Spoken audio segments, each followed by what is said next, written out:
Hello, and bienvenidos to this episode of Voces, the official Hola at IBM podcast that brings our Hispanic and Latino communities of IBM together to share authentic, accessible, and informal conversations, amplifying critical leadership messages on culture, career, well-being, business, and technology. The views, thoughts, and opinions expressed in this podcast belong solely to those of the speaker and do not necessarily reflect the official policy or position of IBM. Welcome everyone to a new episode of Voces with a very special guest today. We have Adriana Gamboa. I'm very, very excited to have Adriana here and to hear her experiences and sharing. So Adriana, welcome. Welcome to this episode. Hi, Emma. My pleasure. Thank you for having me. Thanks. So let's start. Adriana, why don't you introduce yourself to our audience? Obviously, I know you a little bit, and I'm so proud you've been here, as I said. But tell us a little bit about what your trajectory, professional trajectory, and experience in IBM has been. Tell us about your background. How did you get to where you are? And tell us where you are so the audience can get to know you. Sure. So I am Costa Rican, born, raised, and I've always been here. I'm an industrial engineer. I studied also in Costa Rica. I started in my professional career with Procter and Gamble, and then the part that was that I was part of in Procter and Gamble was moved into IBM. So I started in IBM in 2004 in the services environment. So first serving North America, and then going into different positions, particularly as delivery lead, as account manager, and right now I have two roles, actually, the IBM Costa Rica General Manager role, but I also have our talent transformation delivery team reporting to me. So we have more than people in more than 40 countries, actually. So I get busy a lot. I'm never bored, right? I also, I think I should say it's been 20 years, of service with IBM, which have been amazing. And I'm proud to say that I was the first Costa Rican that made it to executive level, and that for a job that is not necessarily Costa Rican. So meaning this is the advantage of being in a global company, right? So I was blessed to have the opportunity to have the role as an executive, even though it was not only for the Costa Rican scope. That's amazing. That's great. It's so inspiring because we want to see more partners promoted in Costa Rica, right? So it's a great opportunity. That's my goal. I will fail if I don't have that in the next couple of years. Yeah. Awesome. So tell us a little bit in this trajectory that you had. What were some of the cultural challenges that you had in your career? So, as a Hispanic and Latina working in other cultures, what was those challenges that you had? So it's interesting that you say that, because you know how when we work, we've always been told that we have to have our brand, right? What is your brand? So I see like some of my peers, they're like, they run marathons, or they are artists, and I'm always like, well, what's my thing, right? What am I known for? I'm known for being Latina, and everybody knows that I'm a Latin person and I'm Costa Rican, and that I'm very proud of that. And that is actually my brand. And I've used it as my strength as well, right? Because I feel that, and perhaps it comes also with the personality, but culturally speaking, for Latinos, the family setup is super important. The building relationship is super important. It comes natural, for us in our culture. And I think I have been able to soften, people in my career to be more open, both clients and my colleagues and everything, and to have those, relationships that last. And I do believe that the difference is, our culture of being warm and welcoming, and to be always open to make friends. We're very social. I love it. So tell me a little bit more, like now, since you are the director of the center in Costa Rica, some challenges that you had in that position specifically there.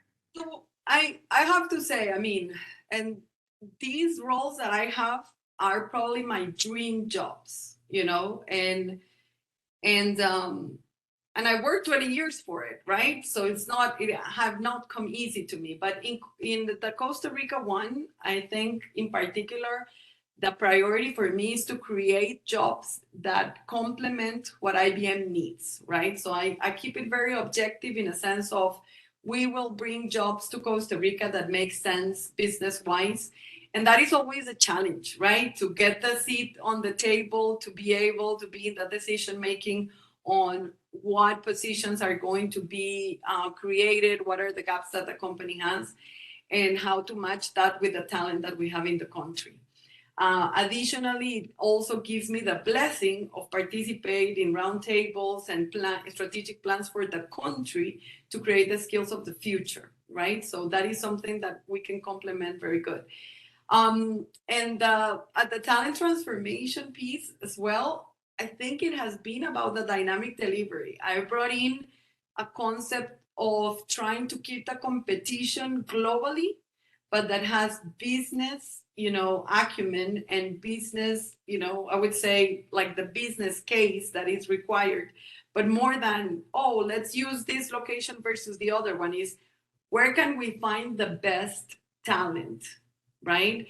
And that will cover our business needs rather than being fixed on a specific location, right? So we have come that, that strategy has been challenging to balance, but in a very competitive environment of talent that we have right now worldwide has become, very attractive to our clients, knowing that we are more than one or two locations. We're a global company, right? And going back to the Costa Rica piece, that keeps me very up to date on the competitive advantage that as a country we need to have in order to keep being relevant within IBM and other companies that are served out of Costa Rica. That's amazing. And I want to actually make that connection on what you just mentioned. You being focused on creating opportunities for people in Costa Rica to be able to get jobs and create the skills that are needed for the future and give them those opportunities. How do you connect that direction and that strategic decisions with the development of the country, the economic development of the country? So we do analysis of the markets versus the needs that we have in IBM. And I also am part of several chambers for the country to define what is the logical next steps of education for the company.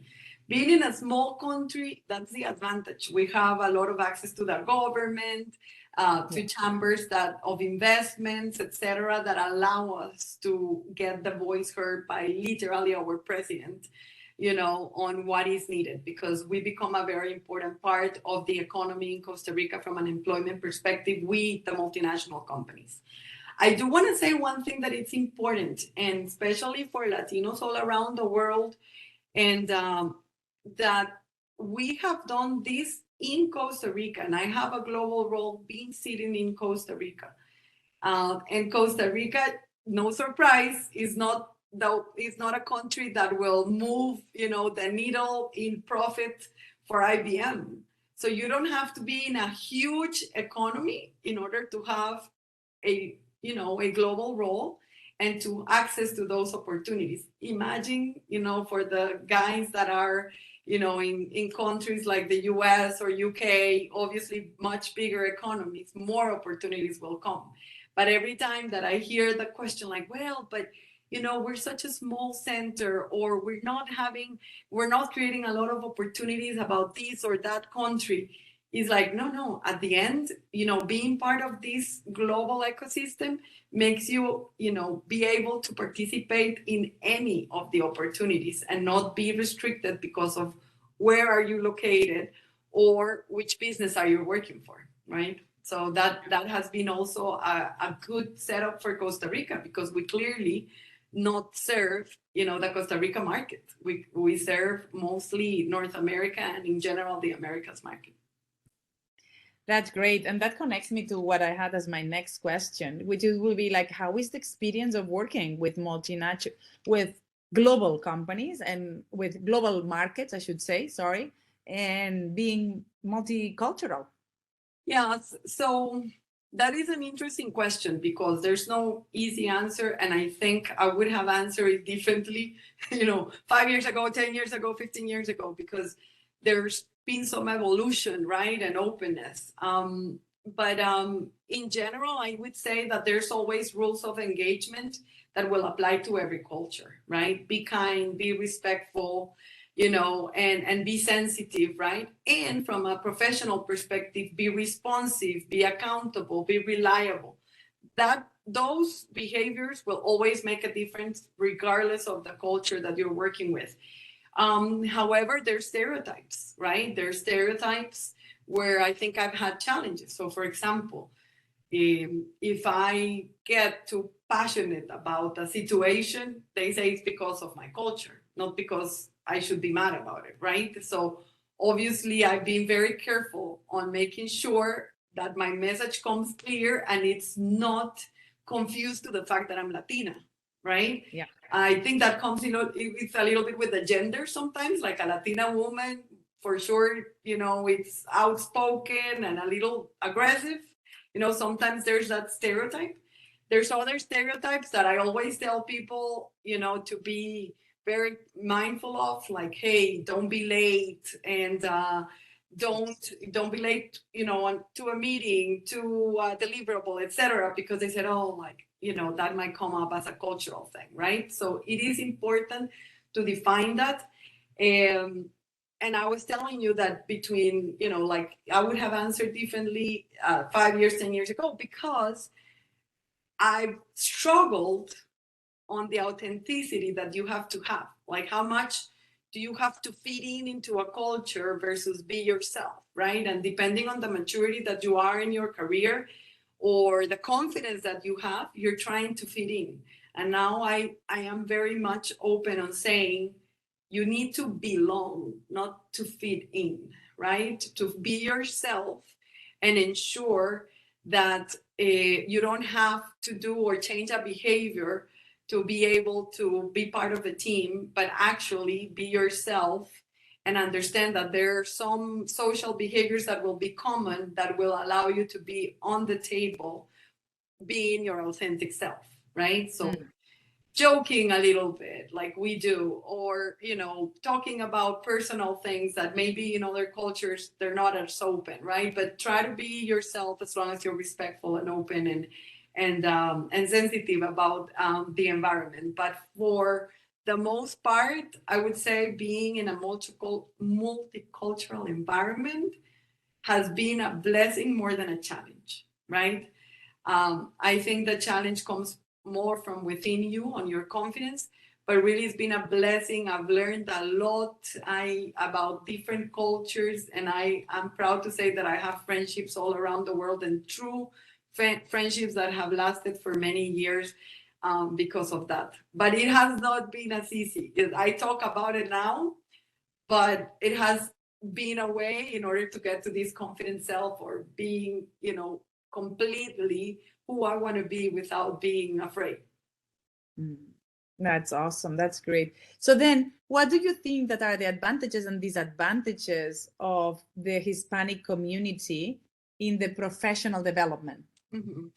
The advantages is, I think, what I said is like the creation of relationships were very good, and we underestimate that, I think. Also, we do have a very good sense of service, especially in Latin America or the Hispanic. I mean, we're very used to tourism in our countries. We're very used to take care of visitors, etc. So that has always come as a strength. And I think working for multinational companies, we didn't necessarily grow thinking we were going to have access to those opportunities. So we appreciate them very much, right? And we don't take them for granted. So I think that shows up in hard work, in the way we lead, in the way we care, right? The disadvantages that I've seen is what I said before, trying to fit in instead of belonging, right? I've seen errors of us not, helping each other and coaching each other in the process, right? I think as a community, we have opportunities of strengthening our links and make sure that we grow in the company proportionally to the representation that we have worldwide, right? So that has to be also a sense of community, besides the allies, to do that. So that I will put in as the two, less or maybe opportunities that we have as a community and as a group, as an ethnical group, right? Yeah, that's great. Oh, you know what? I'm going to add one more. We Yeah. are very diverse within ourselves, right? So, and that is super important as well, because even though we are being looked as one, Hispanic community, we also have our differences, and we see, different races, different religions, different, even weathers, different accents, super different accents. And that makes us more sensitive to the diversity and the power of that, right? So I think for us, it has been very natural to move into a diversity environment. I never thought of it that way. Absolutely. The diversity within the diversity. Absolutely. That's super powerful. Yeah. And I think that also helps and shapes like the way that we're thinking, or we're used to work, like Spanish with Costa Rica or Peruvians, or, it's like we just used to the diverse. I think, for example, the English speaking countries, they do have the diversity, with other countries, but it's limited compared to all the Hispanic countries. So yeah, that's brilliant. Okay, so let's wrap up. Tell me, what would be one advice you will give to young Hispanic people, community, that you think that they want to grow in their career, and that actually, let me rephrase it. What will you tell your younger you? Well, my younger me, I would say, don't expect to be liked by everyone. Because if you're liked by everyone, it means that with some people, you're not being yourself. And I really used to suffer if I had a disagreement with somebody. And I was really wanting to be accepted, right? And I think I would have saved me a lot of, frustration to say, hey, not all the time you're going to be liked, and that's okay, right? That is, and my advice really is to never give up. And I know that sounds cheesy, but the process it's not a straight line, and it's okay to have fallbacks. It's okay to have changes, and don't be afraid to make mistakes. I mean, the most important thing is, how you react to those mistakes, not actually making a mistake. And you want to grow in a culture where people feel safe and supported, regardless, right? So, but for me, and if anybody says something about me after being Latina, she never gives up. If I think that I'm fighting for the right cause, and talking about business wise, personnel wise, and even, for the client, I will not stop. And sometimes it takes a while, but persistence will take you a long way as well. So, but yeah. And the last one I wanted to ask you, Adriana. So, for example, what would you tell, for example, the Hispanic community, the young professionals, that they want to grow into a career like in a global context, Well, like you are now? Speak Spanish, hopefully. That is one. I mean, I feel like I'm blessed, since my name is Adriana Gamboa. I'm not expected to talk anything but Spanish. But, and be very proud of those roots and educate people, because sometimes when you talk with other cultures, especially, big economies, they talk to you about TV shows, or they say phrases like you're supposed to know it all, right? And you try to adapt. And sometimes I actually do the other way around. I tell people about my country, about my culture, about my food, some words here and there, right? Like in Costa Rica, we say pura vida. So I explain that pura vida is a way of life, and you can say hi and you can say bye. And that creates a lot of empathy as well from the other sides, and you teach, as well. But yes, be yourself.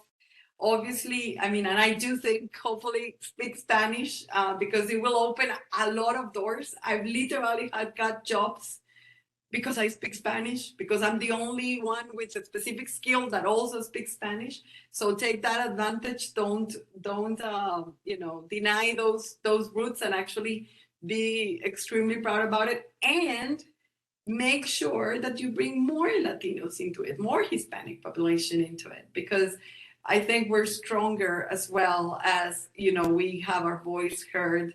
And I absolutely appreciate the diversity in culture, the diversity of thought, and the diversity of, like, even the interaction of the day-to-days that we have.